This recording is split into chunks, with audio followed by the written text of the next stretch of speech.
네. 네, 반갑습니다. 방금 소개받은 교육부 교육기회보장과에 근무하고 있습니다. 방희중 연구관입니다. 반갑습니다.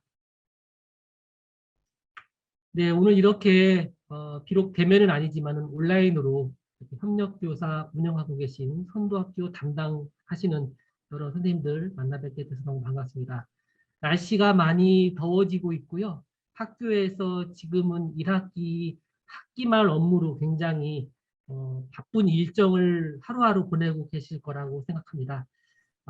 바쁜 일정에도 이렇게 저희 워크숍에 참석해 주셔가지고 너무 감사드립니다.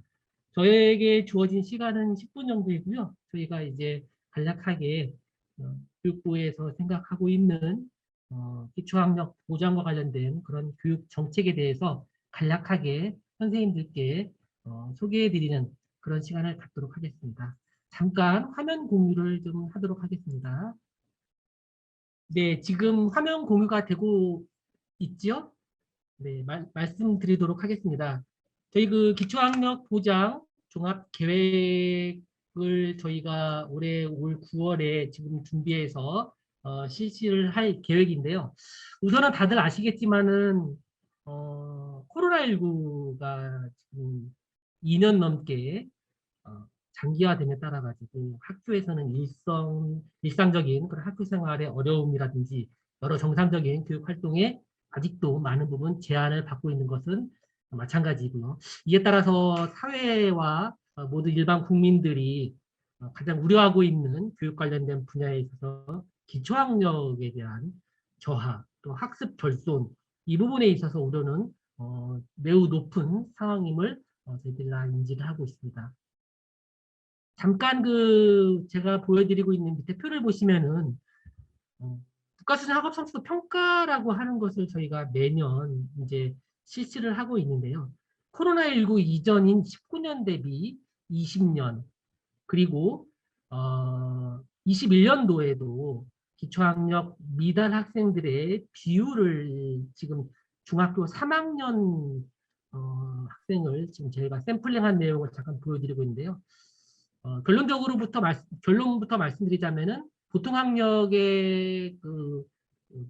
이상의 학생들은 감소하고 있는 반면에 기초학력 미달 학생들의 비율은 높아지고 있고 또 21년도 작년도 평가 결과를 보더라도 아직까지 이 학습 결손 또 기초학력이 증가된 부분들에 있어서 여전히 회복하고 있지 못하다라고 알 수가 있습니다. 다행스러운 것은 저희가 기초학력 보장법이라고 하는 것이 작년 9월에 국회에서 법으로 만들어졌고요. 이에 따라서 동법 시행령이라든지 이런 내용들이 올 3월 25일에 법으로 마련돼서 기초학력 학생들에 대한 체계적인 지원을 할 수 있는 그런 법적 기반은 마련이 되어 있다라고 말씀드릴 수 있습니다. 그에 따라서 저희가 그동안 운영해왔던 다양한 정책이라든지 제도들이 법적 근거에 기반해서 내실 있게 추진될 수 있는 그런 기반 토대는 마련됐다라고 말씀드릴 수 있겠습니다. 간략하게 주요 정책들과 제도들에 대해서 말씀을 드리자면은 우선 기초학력 학생들의 진단이 가장 우선적으로 단위 학교에서는 매년 학년 초에 주로 이제 3월과 4월 2개월 동안에 기초학력 도달 여부를 이제 판단하는 다양한 그런 진단들을 실시하고 있는 것으로 알고 있습니다. 국가에서 제공하고 있는 기초학력 진단보정 시스템이라고 하는 것을 이용하는 학교들이 좀 많이 있습니다. 22년도 올해 진단검사 현황을 저희가 시도교육청으로부터 받아본 통계 자료에 의하면 전체 전국의 초중고의 약 96.7%가 기초학력 진단을 실시를 하였고 또 이제 진단학교 중에 약 88.7%가 기초학력 진단보정 시스템 상에 탑재되어 있는 진단검사 도구를 활용을 한 것으로 알고 있습니다. 이에 따라서 평가 결과에 따라 학생들의 학습 정도를 확인하고 또 보정을 할 수 있는 그런 베이스 캠프들이 운영될 수 있도록 저희들이 지원을 하고 있습니다. 베이스 캠프라 하면은 배우고 이루는 스스로 캠프라고 하는 학습 컨텐츠의 이니셜인데요. 초등학교 1학년부터 고등학교 1학년 학생을 대상으로 저희가 기초학력을 진단하고 또 그 부족한 부분에 대한 학습을 할 수 있도록 하는 그런 콘텐츠들을 제공을 하고 있습니다. 기초학력 보장법상의 법령에 보면은 다음과 같은 내용들이 지금 이제 언급이 되어 있습니다. 제7조에 보시면은 기초학력 진단 검사를 학교의 장이 학습 지원 대상 학생, 우리가 이제 흔히 말하는 기초학력 미도달 학생을 의미하는 이 학습 지원 대상 학생을 조기에 선별하고 발견하고 효과적으로 지원하기 위해서 진단 검사를 실시할 수 있고 그 결과를 학부모에게 통지할 수 있도록 하고요. 네, 기초학력에 대한 그 국정 과제가로서 새롭게 이제 들어와 있는데요. 이 AI 기반의 학력 진단 시스템을 저희가 구축을 하는 것이 국정 과제로 좀 들어와 있습니다. 그래서 저희들이 간략하게 말씀을 드리자면은 기존에 국가 수준 학업 성취도 평가라고 하는 것을 진행을 해오고 있는데요. 이 학업 성취도 평가의 가장 낮은 수준, 다시 말해서 1수준 기초학력 미달 학생들과 또 기초학력 진단 보정 시스템 상에서 이제 도달과 미도달로 구분되는 이 미도달 학생들에 대해서 우리가 통합 시스템을 통합 연계하여서 이 학생들의 결손이 어느 부분에서 이루어졌고 이러한 결손을 해소하기 위해서는 어떠한 컨텐츠와 교육 학습 내용들이 제공이 되어야 하는가에 대한 그런 시스템을 AI 엔진에 탑재한 그런 차세대 나이스 그리고 디지털 교사 통합 플랫폼이라고 하는 이 시스템에 저희가 이제 25년도까지 구축을 해서 연계해서 학생들에게 지원한다라는 부분들을 저희가 국정 과제로 담고 있습니다. 실제 지금 선생님들께서 근무하시고 계시는 학교들이 바로 저희가 생각하고 있는 기존의 기초학력 관련된 3단계 안전망 중에 가장 첫 번째 단계인 기초학력 보장 선도학교 운영인데요. 이것은 바로 수업 시간 내에서 단위 학교 교실 내에서 이루어지는 보조 인력입니다. 다시 말해서 협력 강사, 교강사들을 활용을 해서 학생들의 즉각적인 보정과 기초학력 집중 지원을 위한 이런 프로그램들을 운영할 수 있도록 하는 학교이고요. 저희들이 지금 올해 22년도에는 교육부 예산으로 약 500교, 그리고 시도교육청 자체 지방비를 통해서 2,500교, 총 3,000교를 저희가 운영할 수 있도록 지원하는 것을 목표로 해서 운영을 하고 있습니다. 지금 이에 따라서 지금 선생님들께서 근무하고 계시는 학교에서 여러 가지 형태의 이런 협력 수업들이 이루어지고 있을 것이고 아마 제가 오늘 이 워크숍의 내용 타임테이블 잠깐 봤더니 이런 협력교사제 운영 사례라든지 또 어떻게 하면은 좀 효율적으로 협력교사제들이 운영될 수 있는가에 대한 내용들이 아마 저의 이야기 다음에 실제적인 내용들이 아마 이야기될 것 같습니다. 두 번째 말씀드린 거는 저희가 이제 3단계 중에 두 번째 단계라고 말씀드릴 수 있는 학교 내 두드림 학교라고 하는 부분입니다. 다시 말해서 교실 내에서 학습 지도, 기초학력에 대한 학습 지도가 어려운 정서 행동이라든지 상담 등에 대한 이런 결손들을 해결하기 위해서 저희가 학교 내에 교감 선생님과 담임 선생님, 또 상담 선생님, 특수, 보건, 역량교사 등 학교에서 같이 쓰이는 다중지원팀이라는 것을 구성을 해서 이 개별 학생들의 특성에 따라서 지도할 수 있도록 하는 두드림 학교를 저희가 올해 6,000교 운영을 목표로 해서 지원을 하고 있습니다. 마지막으로 말씀드릴 부분은 이제 교육지원청 단위에 아마 지원을 하고 있는 그 전문적 지원인 학습종합 클리닉 센터라고 하는 부분입니다. 이 부분은 이제 학교 내에서 이제 결손을 좀 치유하기 어려운 기초학력의 보완이 어려운 학생들을 대상으로 해서 외부의 어떤 전문 기관이라든지 이런 부분들과 연계해서 종합적인 지원이 할 수 있도록 하는 그런 부분들에 있어서 저희가 마지막 3단계인 전문적 지원으로 학습종합 클리닉 센터라는 것을 전국에 약 193개소를 개소해서 운영을 하고 있습니다. 이상으로 저희가 지금 기초학력과 관련된 현 정부의 주요 정책과 국정 과제, 향후에 구축되는 AI 기반의 학력 진단 시스템, 또한 아울러서 기존에 우리가 운영하고 있었던 3단계 기초학력 보장 선도학교 운영, 그리고 두드림 학교, 마지막으로 학습종합 클리닉센터 총 3단계에 대해서 잠깐 말씀을 드렸고요. 제가 이 기초학력과 관련돼 가지고 우수하게 이제 운영되고 있는 사례들을 몇 가지 조금 말씀을 드리고 이야기를 마치고자 합니다. 교실 안에 1수업 2교 강사 협력 수업 운영 사례인데요. 표의 내용을 보시면 아시겠지만은 이제 주로 이제 초등 단계에서 실시간 쌍방향 원격 수업에서 담임교사는 규 수업을 담당하고 협력교사는 진행되는 원격 수업에 학생 질의에 대한 실시간 답변이라든지 관찰 수업 등 기기 조작 등에 있어서 실시간 지원을 해주는 그런 협력 수업 운영 사례들도 있고요.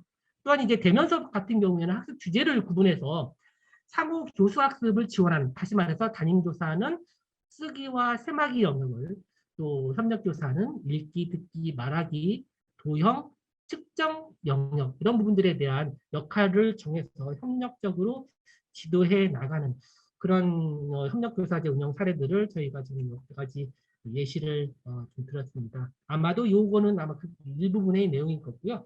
운영 사례는 조금 더 구체적인 사례는 앞서 말씀드렸던 대로 저희 이야기 다음에 아마 이런 사례들에 대해서 공유하는 그런 시간들이 아마 있는 것으로 알고 있습니다. 두드림 학교와 학습종합 클리닉센터 운영에 관련된 우수 사례는 간략하게 표의 내용을 보여드리는 것으로 배치하도록 하겠습니다. 이상으로 제가 간략하게 저희 그 교육부가 생각하고 있는 기초학력 운영 관련된 교육 정책과 그리고 현 정부의 국정 과제와 연관된 기초학력 지원 내용, 그리고 선생님들께서 실제 학교에서 작동되고 운영되고 있는 협력교사 선도학교, 그리고 두드림학교, 학습종합 클리닉센터와 관련된 내용들에 대해서 말씀드렸습니다. 선생님도 조금 좀 운영하시는데, 선도학교를 운영하시는데 맥락적으로 좀 이해가 되실 수 있으면 좋을 것 같고요. 교육부는 아무래도 이제 많은 10월 1일자로 많은 17개 시도교육청의 교육감님들이 또 바쁘셨고, 또 성향에 따라서 약간의 정도의 차이는 있을 수 있으나 아마도 모든 17개 시도교육청의 수장이 되신 교육감님들께서도 공통적으로 아마 중요하게 생각하고 계시는 부분들이 아마 기초학력, 또 학력 신장, 이 부분이 아마 공통 분모로서 다 중요성을 강조하고 계시고, 또 교육 정책에 있어서 추진력 있게 나가려고 하는 모습들을 보고 있습니다.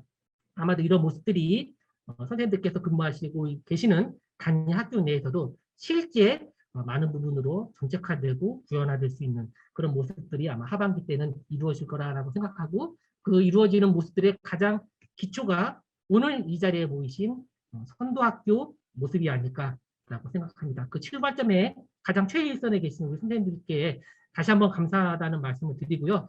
오늘 이 시간이 선생님들께서 운영하고 계시는 이 부분에 있어서 어떤 부분에 있어서 조금 필요한 부분이라든지 제도 개선, 건의사항들, 또 다른 시도나 다른 학교에서 운영되고 있는 이런 사례들에 대한 공감대, 정책에 대한 공유를 통해 가지고 좀 더 나은 그런 협력 수업의 모델과 또 방향을 찾을 수 있는 그런 시간이 됐으면 좋겠습니다. 고맙습니다. 감사합니다. 네, 안녕하세요. 인천 단봉초등학교 교사 고성근입니다. 저희 학교는 2018년부터 맞춤형 교육 시범학교를 운영을 했고요. 그리고 시범학교 운영 종료 후에는 인천시 지정 1수업 2교사제 선도학교 등을 운영하면서 현재까지 지속적으로 외부 강사를 활용한 협력교사제를 운영하고 있습니다. 오늘 발표는 외부 강사를 활용한 협력교사제를 운영하면서 이런 점은 좀 보완되면 좋겠다 싶은 것들로 이야기를 해보려고 합니다. 근데 협력교사제가 어떻게 이루어지고 있는지 확인해 보았는데요. 이 자료는 한국교육과정평가원에서 연구한 2021 기초학력 지원 현황 및 실태 분석에 있는 자료입니다. 다양한 형태의 협력교사제가 이루어지고 있는데 그 형태를 보면 정규교원을 활용한 협력교사제가 15.4%, 외부 강사를 활용한 협력교사제가 91.5% 정도 이루어지고 있는 것을 알 수 있습니다. 그럼 두 가지 협력교사제 운영의 형태가 어떻게 다른가 한번 비교를 해보았는데요.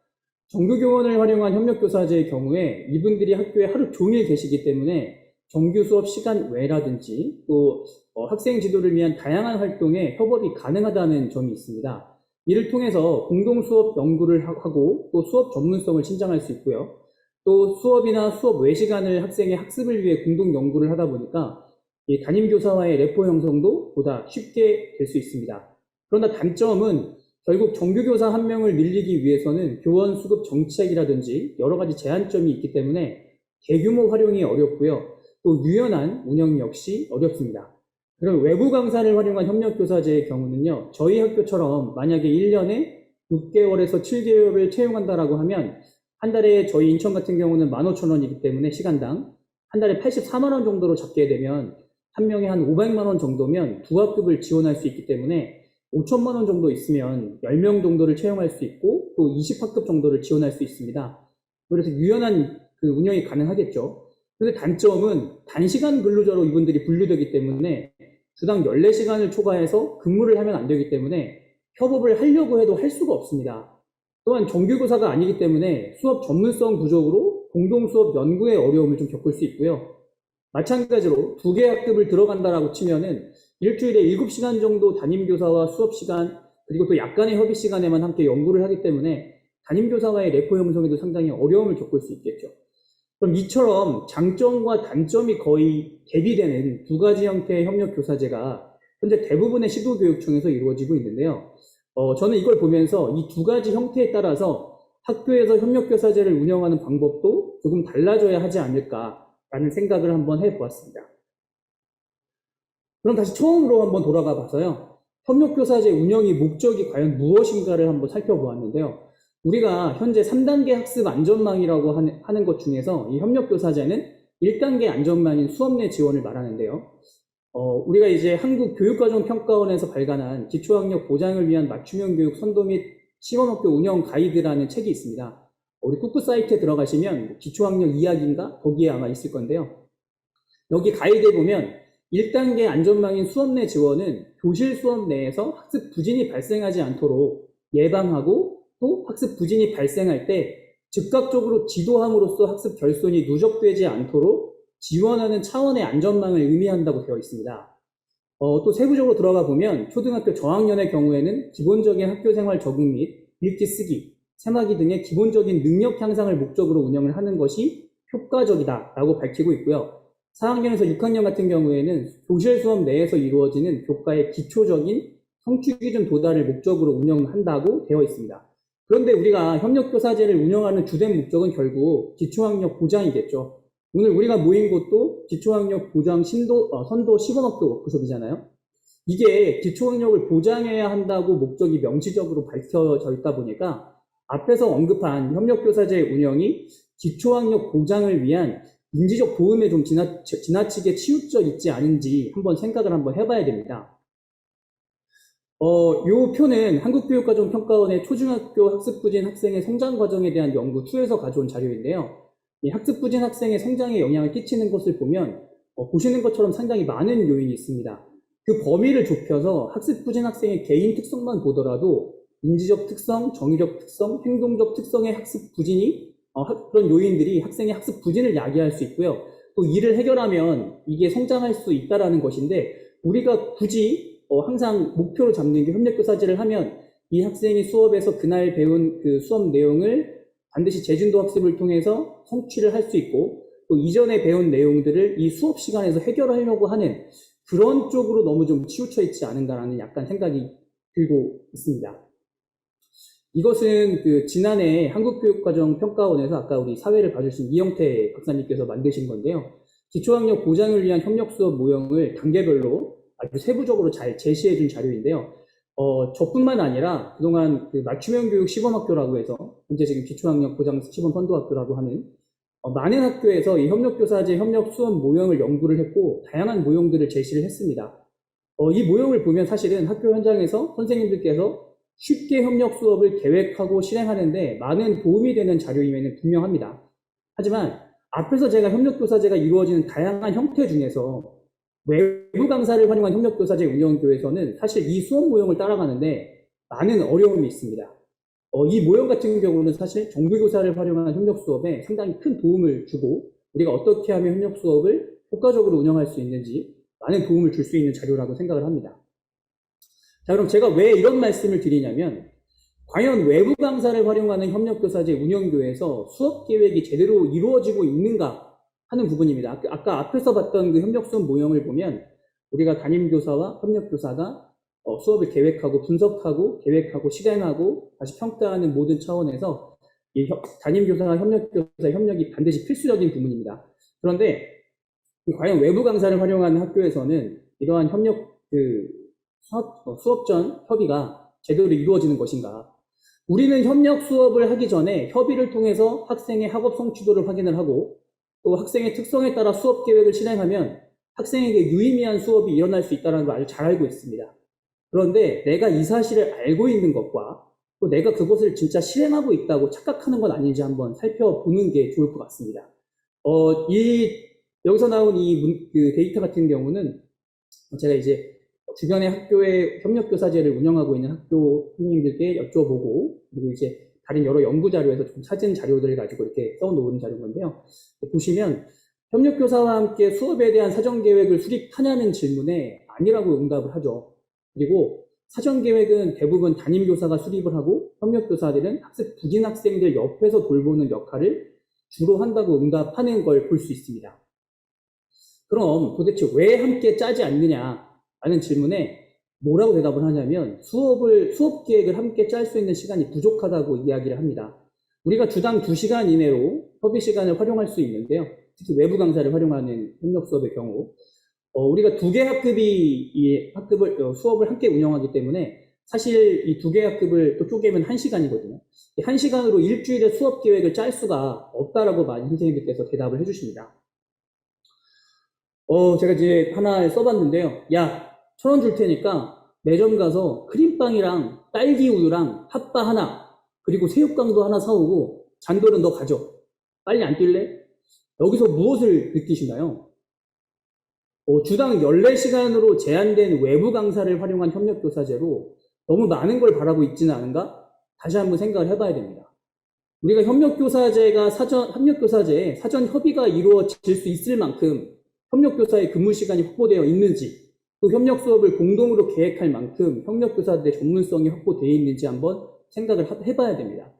다시 우리가 협력교사제의 목적으로 들어가서 아까 제가 제일 처음에 1단계 수업, 1단계 학습 안전망인 수업 협력교사제가 추구하는 목적은 사실 기본적인 학생들의 학교 생활 적응 및 읽기, 쓰기, 세마기 등에서 기본적인 능력 향상을 목적으로 해서 교실 수업 내에서 학습 결손이 발생하지 않도록 협력교사가 옆에서 도와주고, 그리고 그 학습 결손이 발생하면 수업 내에서 즉각 이를 해결하기 위해서 협력교사제를 운영을 해야 된다라고 목적이 명시되어 있죠. 그런데 우리는 사실 이거보다 더 많은 걸 조금 더 높은 목적을 달성하려고 이 협력교사제를 운영하고 있는 것은 아닌지 한번 생각을 한번 해봤으면 좋겠습니다.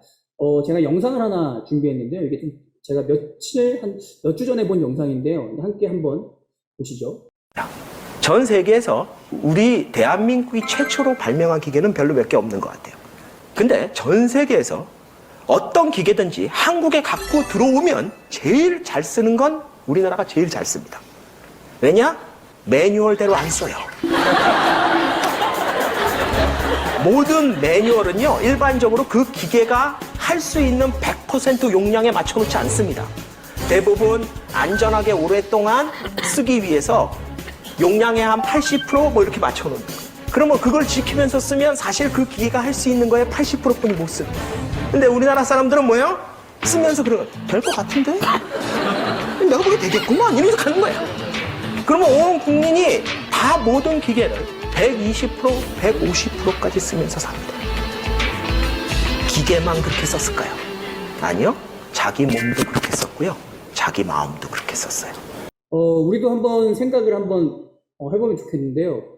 협력교사제의 최초 목적이 수업 중 학습 결손 예방을 위해서 옆에서 돕는 역할로 우리가 협력교사제를 과연 활용을 하고 있는지, 아니면 그보다 더 우리의 역량을 발휘해서 이거 해보면 될 것 같은데?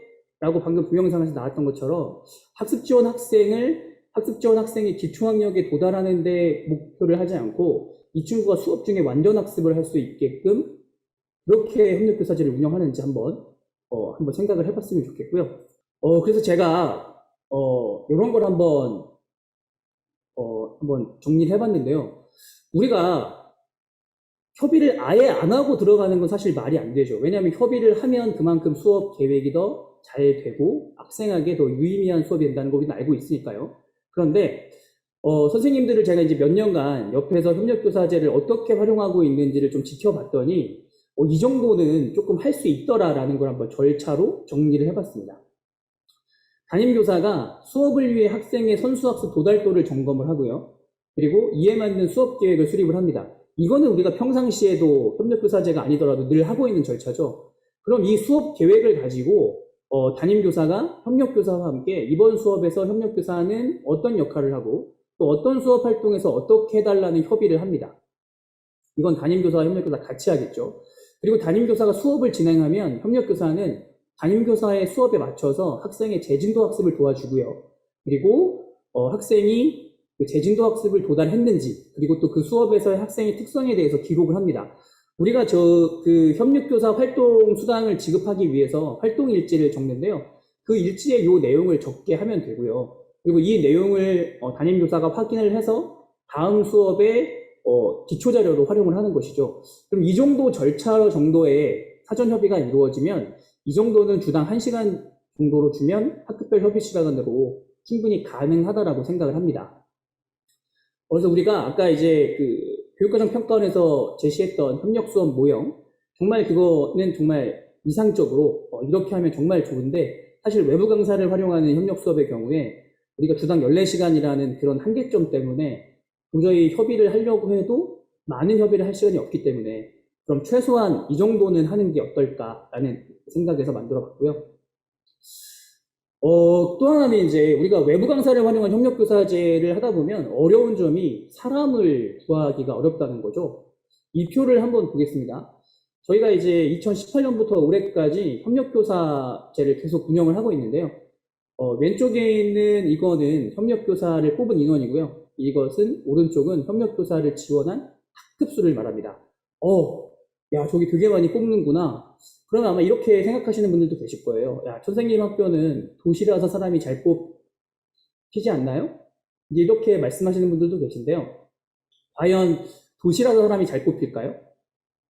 저희 학교는 매년 저 인원을 뽑는데 1차 서류, 2차 면접까지 볼 정도로 많은 분들이 지원을 해주십니다. 그 이유가 뭘까? 다른 학교보다 돈을 더 많이 주는 걸까? 아니면 여기서 도대체 무슨 뭔가 메리트가 있는 걸까? 한번 보시면 이거죠. 본교 학부모를 협력 강사로 채용하기 때문인데요. 주당 14시간이고 인천의 경우는 사실 시간당 15,000원인데 한 달 할 경우에 56시간 할 수 있거든요. 그럼 한 달에 84만 원인데 이 금액으로 외부 강사 하시려는 분들이 사실 없습니다. 왜냐면 왔다 갔다 교통비 해야 되고 점심값 내고 이러다 보면 남는 게 없기 때문에 아마 저희 학교와 동일한 위치나 아니면 동일한 여건을 가진 학교에서 강사 구하는데 상당히 어려움을 많이 보이는데요. 제가 여기다가 지금 램프 신드롬이라고 써놨는데요. 이 램프 신드롬이라는 게 이제 심리학 용어로 실제로 일어나지 않을 걸 좀 미리 걱정하는 것을 이야기하는데요. 우리가 학부모를 사실 협력 강사로 쓰는데 상당히 거부감이 있습니다. 그래서 거부감이라는 것은 첫 번째 수업 공개에 대한 내 부담감이죠. 또 두 번째는 학교 내 보안 사항에 대한 우려, 학교 생활 전반에서 학습 지원 대상 학생에 대해서 또는 학교 실태에 대해서 또는 학급 실태에 대해서 이 사람이 밖에 나가서 어떤 얘기를 하지 않을까. 그리고 근본적으로 보면 또 교사와 학부모라는 관계는 사실 편한 관계는 아니기 때문에 학부모를 기피하는데요. 저희 학교에서 지금 아까 2018년부터 현재까지 이렇게 5년을 써봤지만 위에서 언급한 우려가 일어난 적은 한 번도 없습니다. 또 요즘 같은 경우는 우리나라가 교육열 때문에 학부모들 교육 수준도 상당히 높아졌죠. 그리고 소위 경단녀라고 불리는 분들이 많습니다. 우리 경력단절녀라고 하는데요. 실제로 저희 학교 협력교사는 박사분이 계세요. 원자력 연구원에서 연구하시는 분이 중간에 유학 갔다 왔더니 일자리가 없어요. 그래서 저희 학교에서 지금 협력교사 하시는 분들도 있고요. 또 이 학부모를 협력교사로 썼을 경우에는 학부모 입장에서 보면은 학교 근처에 살기 때문에 일단 교통비가 들지 않죠. 그리고 아이들이 학교 가는 오전 시간에 일을 할 수 있기 때문에 또 학부모님들이 오후에 또 아이들 케어할 수 있고요. 또 학교에 출근하면 정규교사 선생님들도 선생님이라고 하고 아이들도 선생님이라고 하고 또 주위에는 학교에 봉사하는 형태로 보기 때문에 꽤 괜찮은 일거리라고 이 협력교사들이 이야기를 합니다. 어찌 보면 서로 윈윈인 거죠. 그런데 이 학부모를 협력교사로 뽑을 때도 반드시 해야 되는 게 있습니다. 그게 바로 뭐냐면 아무리 고학력을 갖추고 있다고 하더라도요, 학습 지원 대상 학생에게 가르칠 것을 쉽게 설명할 수 있고 또 그 학생이 겪는 학습의 어려움을 협력 선생님들이 파악을 하고 있어야 됩니다. 저희 학교 협력교사 면접 시험 장면을 한번 보여드릴 텐데요. 좀 같이 한번 보도록 하겠습니다. 이 문제예요. 두 수의 크기를 비교하여 동그라미 안에 알맞은 기호를 쓰는 건데 네. 이거를 애들한테 의외로 이걸 많이 틀린 애들이 많아요. 되게 네. 간단한 걸 하나만 알려주면 엄청 쉽게 이걸 해결할 수 있는데 네. 이걸 잘 못하는 애들이 많거든요. 네. 이거 그 간단하게 딱 뭐 하나만 알려주면 풀 수 있는데 그게 혹시 뭔지 아세요? 간단하게 알면은 풀 수 있는 문제요. 네, 요거는 딱 그것만 알면 문제 그냥 뭐 바로 답이 나와버려요. 그냥. 아, 저 같은 거 가장 간단하면 네. 자릿수가 똑같으면은 앞에서부터 찾아봐서 제일 큰 수가 나오는 순서가 네. 큰 거다라고 이야기해 줄 것 같아요. 네. 그것도 맞고. 그 다음에 만약에 이제 애들한테 이 문제를 예를 한번 읽어보라고 했을 때 네. 간단하게 네 자리씩 끊어서, 네. 어떻게 하면 되죠? 뒤에서 네 자리씩 끊어서 네. 1, 10, 100, 1000, 만, 10만, 네. 100만, 1000만 이렇게 읽어가는 거를 알려줄 것 같아요. 네 자리씩 끊어가지고. 네. 그래서 여기다가 이렇게 한번 네, 끊고 사선. 이렇게 사선. 한번 끊어서 네. 여기다가 뭘 써주면 될까요? 잠깐만, 선생님, 이거 앞에가 잘 안 보여가지고요. 네. 여기다가 네 자리 끊었으니까 만 써주면 되고 네, 이 여기다가는 위에다가 만을 써주고요. 여기다가는 억. 그렇죠. 그렇게 해서 네 자리씩 끊어주면 네네네. 애들이 이 가운데 네 개는 그냥 계속 반복이잖아요. 1111 이렇게. 그래서 네. 그렇게 해주면 상당히 잘 이해하죠. 네, 그리고 기호, 부등호 요거 표시 모르는 학생들도 많아가지고 요것도 네. 설명해줘야 될 것 같아요. 보시다시피 협력교사 선정할 때요, 가장 중요한 게 협력교사가 해당 학습 내용을 오개념 없이 교육과정에 맞추어서 학습 지원 대상 학생을 가르칠 수 있는지 확인하는 것이 사실은 가장 중요합니다. 방금 보여드렸던 영상은요, 저희가 이제 올해 건 아니고요, 작년에 코로나 시기에 대면 면접이 좀 불가능했을 때 비대면 면접으로 요거 할 때 요걸 한번 하면서 요걸 이렇게 진행을 하면서 요거 영상으로 남겨놓으면 나중에 연수할 때 좋겠구나 해서 제가 만들어놨던 영상이고요. 아쉽게 제가 이제 20분밖에 수업이 시간이 없는데 요거를 보여드리면 좋겠는데 요게 3분이에요. 그래서 어떻게 이거 보여드리면 안 될 것 같아서요. 그냥 설명을 드릴게요. 마지막으로 이제 협력교사제가 과연 효과가 있느냐라는 질문에 대해서 이제 제가 영상으로 만들어 놓은 건데요. 하나는 협력교사가 없을 때 이 학생이 수업에서 어떤 모습을 보이는지를 학생의 머리 위에다가 액션캠을 달아서 학생이 시점에서 저를 확인하는 걸 찍었고요. 두 번째는 협력교사를 단순히 옆에만 그냥 앉혀놨어요. 옆에만 앉혀놨더니 이 친구가 앞에서 했던 그런 산만한 그런 행동들이 많이 없어지고 저한테 집중하는 모습을 보이는 그 영상이거든요. 그래서 저는 항상 이렇게 이제 연수를 협력교사제 강의를 가면 항상 이거를 마지막에 틀어주면서 뭐라고 하냐면요. 협력교사가 우리가 이제 뭐 1단계, 2단계, 3단계 학습 안전망이 있는데 이 1단계 안전망에서 모든 걸 하려고 하지 말아라. 우리가 협력교사라는 거 단지 협력교사가 단순히 학생 옆에 앉아서 학생을 도와주는 그냥 단순히 그 한 가지 역할만 하더라도 학생이 수업에 집중할 수 있고 또 학생이 수업에 집중할 수 있으면 그만큼 재진도 학습이 이루어질 수 있겠고 또 1단계 수업 내 안전망의 역할은 그 정도로 충분히 담당할 수 있다라고 생각을 한다고 이제 이야기를 합니다. 긴 시간 이야기 들어주셔서 감사드리고요. 영상은 나중에 뭐 기회가 되면 다시 뭐 보여드리도록 하겠습니다. 네, 이상으로 발표 마치도록 하겠습니다.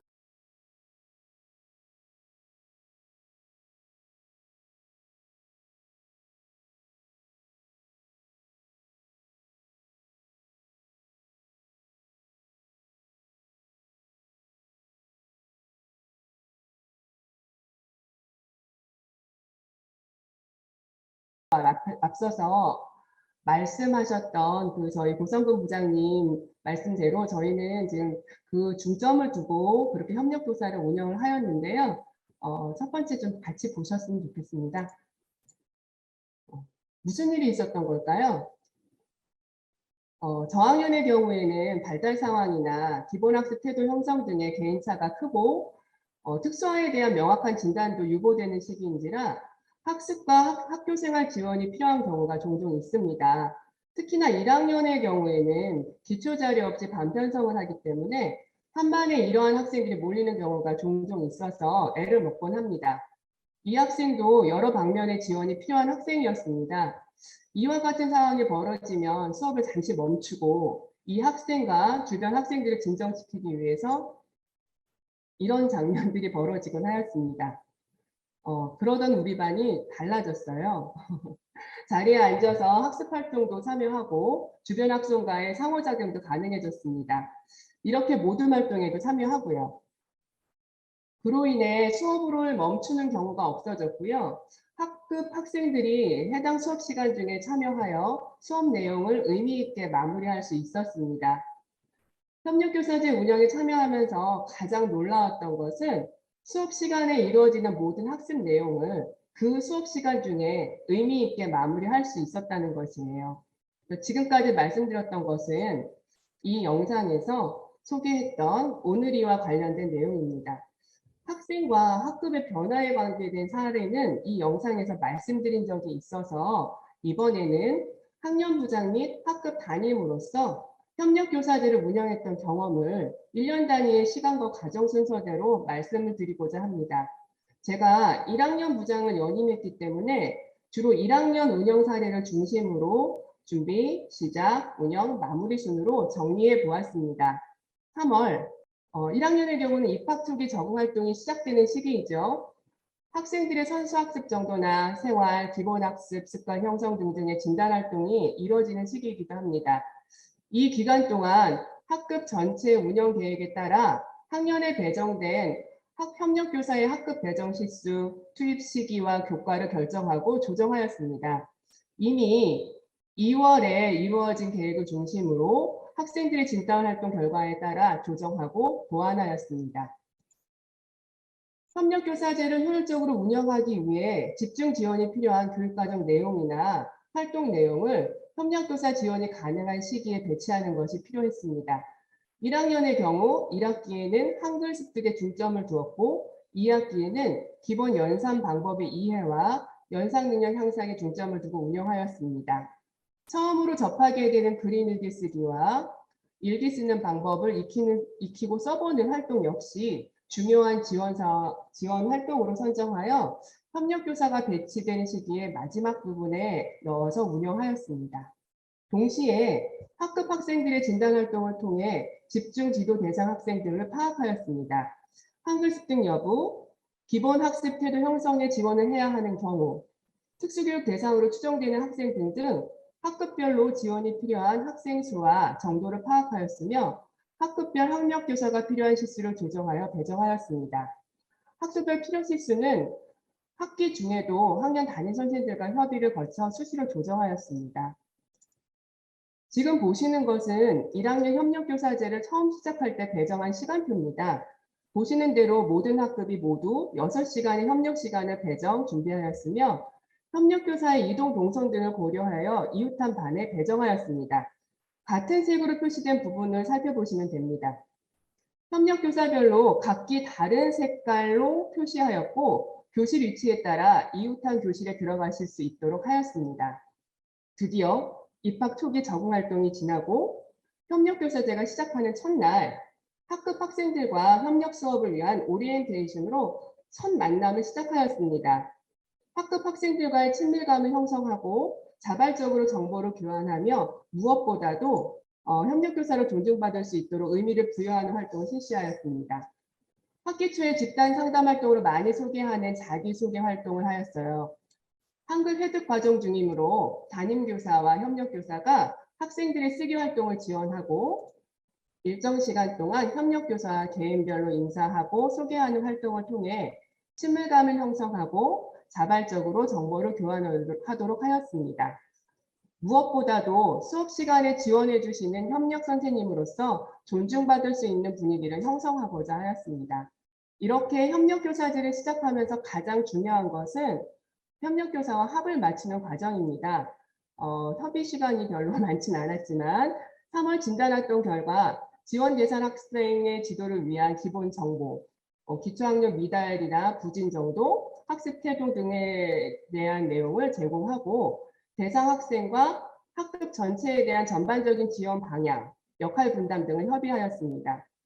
협의 시간이 별도로 배정되어 있지는 않았지만 협력 수업이 처음 시작되기 전에 미리 대략적인 협의를 진행하였고요. 협력 수업이 진행되는 동안은 수시로 협의하고 반영할 수 있도록 지속적으로 의견을 나누었습니다. 역할 분담 내용은 보시는 바와 같습니다. 협력교사가 지원해 주시는 부분은 그동안 담임교사가 수업 전, 중, 후에 해왔던 활동의 일부입니다. 이런 활동을 지원받음으로써 학생 개별의 학습 결손을 예방하고 기초학력을 보장하는 활동에 담임교사가 집중할 수 있었습니다. 본격적으로 협력 수업이 운영되는 시기는 학교 전체 계획에 따라 약간 차이가 있을 수는 있겠지만 대부분 3월, 적응 기간 후 3개월, 2학기 3개월 정도로 학기말 바쁜 성적 처리 기간 전에 마무리할 수 있도록 하였습니다. 다만 필요한 경우 학교 운영 담당자와 협의하여 운영 기간과 지원 학급수를 조정하여 보완하였습니다.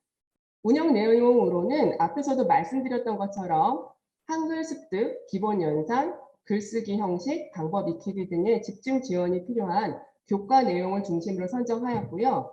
마을 탐방이라든지 요리, 실습 활동 등의 활동 지원이 필요한 교과 활동 내용을 일부 선정하여 협력 수업을 운영하였습니다. 아까도 말씀드렸다시피 협력 수업을 하기 전에 협력교사와의 협의는 수업 협의는 필수입니다. 협의 시간이 별도로 주어지지 않았지만 성공적인 협력 수업을 운영하기 위해서는 수시로 수업 관련 여러 정보를 공유하고 협의해가면서 합을 맞춰 나가는 것이 중요합니다.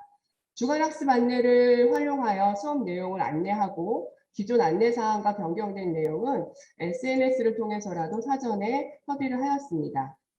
협력 수업일 아침이나 쉬는 시간 등을 이용해서 학습 지원 대상 학생의 그날의 컨디션이나 지원 방법 등을 공유하고 협의하였으며 변경 사항 등을 안내하였습니다. 또 수업 진행 내용을 공유하고 관련 학급 전체 지원 방향과 역할 분담 등을 협의하였습니다. 수시 협의 활동을 통해서 협력교사 협의에 어느 정도 맞추어지면 지원 대상 학생의 컨디션 정도와 일정 확인 정도로 간단하게 진행할 수 있었습니다.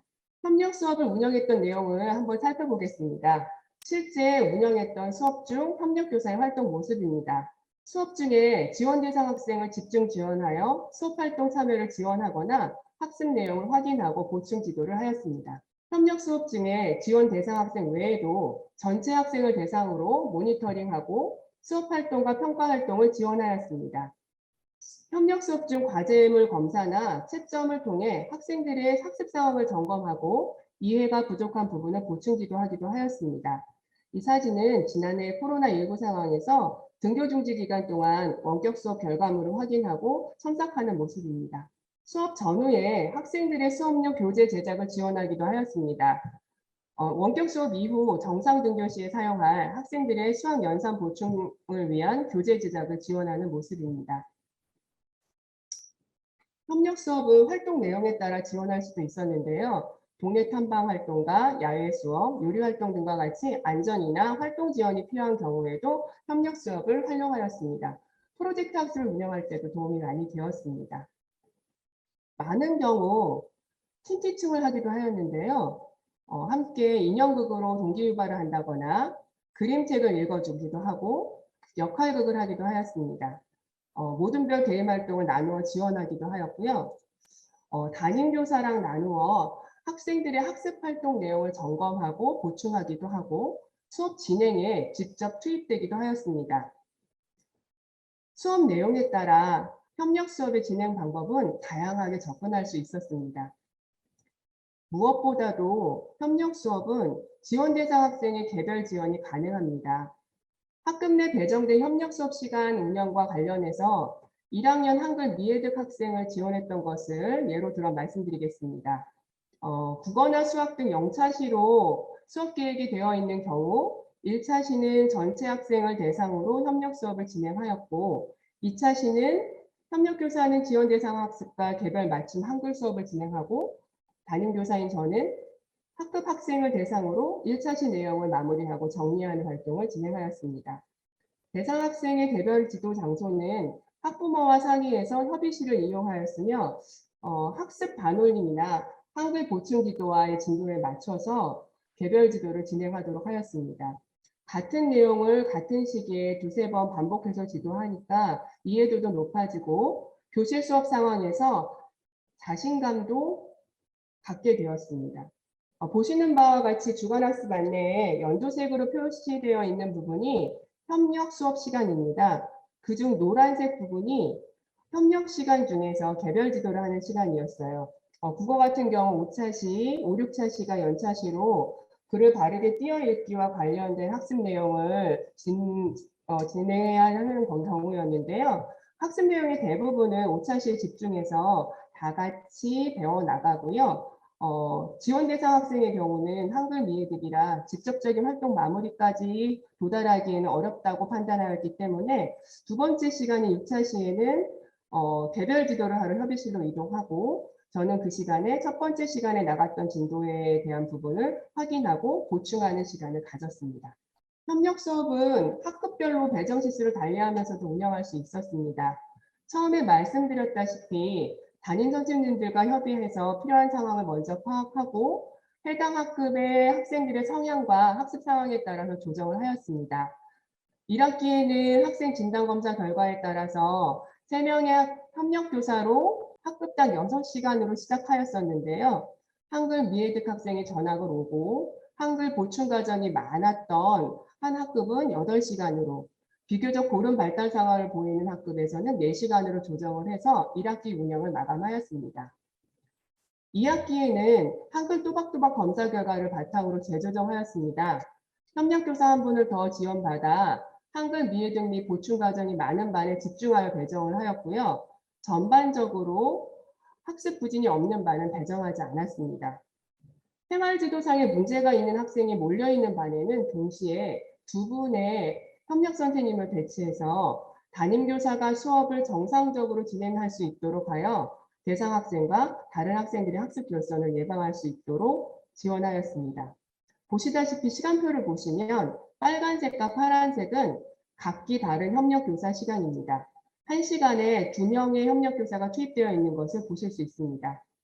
이렇게 1시간에 2 선생님이 들어가셔서 생활지도가 필요한 학생들을 한 명씩 전담하여 담임교사와 다른 학생들이 수업에 집중할 수 있도록 도와주셨습니다. 2학기 말 협력교사 운영이 끝나갈 시기에 한반 담임선생님께서 요청을 하셨습니다. 정상적인 학습 상황을 유지하기 위해서 해당 학급에서 방학식 전날까지 협력 수업을 진행하면 어떤가에 대한 의논을 해주셨는데요. 사전에 총괄부장님과 예산 여부, 가능 여부를 협의하고 진행하였습니다. 이를 위해서 협력 선생님들께서도 매우 애써주셨어요. 감사하게도 쉬는 시간에 복도에서 에너지 발산과 복도 통행 지도를 겸한 놀이 활동도 자발적으로 실시를 해주셨고요. 다른 협력 선생님들이 근무하지 않은 시간에 힘든 학생들을 전담해서 수업이 제대로 운영될 수 있도록 지원을 해주셨습니다. 이런 식으로 다양한 수업을 운영하여 보았습니다. 1년간의 협력 수업을 마무리하면서 협력 교사와 학생들이 정이 많이 들기도 하고 아쉬워하기도 하였습니다. 그래서 마지막 활동은 그동안 도와주셨던 선생님과의 즐거운 활동 시간으로 마무리를 하도록 하였습니다. 최근에는 코로나 상황으로 인하여 서로 하고 싶은 말을 나누고 인사하는 정도의 활동으로 마무리하기도 하였습니다. 지금까지 학년부장 및 학급 담임으로서 협력교사제 운영한 경험을 1년 단위의 시간 순서와 과정대로 말씀드려 보았습니다. 특별한 것들은 없지만 학생들이 수업에 집중할 수 있도록 협력 선생님들과 담임교사가 노력하였던 부분인데요. 한 아이를 키우려면 온 마을이 필요하다는 아프리카의 속담처럼 우리 학생들의 성장을 위해서 우리 교육 공동체의 다양한 지원이 필요합니다. 정규 수업 중에 즉각적인 보정 지도가 이루어지는 이러한 협력교사제가 효율적으로 운영되기를 기원합니다. 들어주셔서 감사합니다. 이상 마치겠습니다.